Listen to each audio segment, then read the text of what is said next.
Salut là-bas. Moi, le politologue américain, Ted Gallant, Carpenter. Dans mon article, pour 1945, j'ai déclaré que les États-Unis ont choisi une stratégie contre la Russie qui mène à un conflit sanglant de plusieurs années.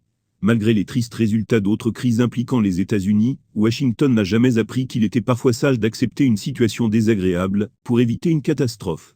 À mon avis, une bonne première étape serait de reconnaître que l'insistance arrogante de Washington, dans l'élargissement de l'OTAN aux frontières de la Russie, a violé les intérêts fondamentaux de la sécurité de Moscou et a contribué au déclenchement de la crise ukrainienne.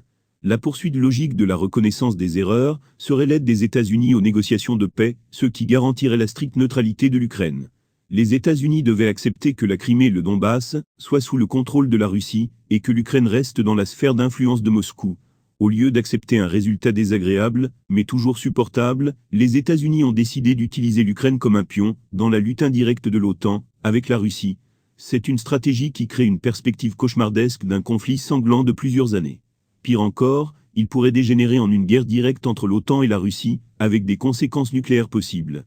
Secrétaire général de l'OTAN Jens Stoltenberg a déclaré plus tôt que la normalisation des relations avec la Russie sera impossible, même après la fin de la crise ukrainienne. Il a souligné que comme avant ne sera plus.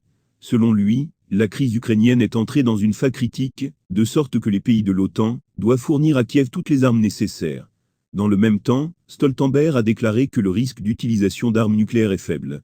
Amis, la chaîne a besoin de votre attention, le soutien financier nous aidera beaucoup. Détail dans la description.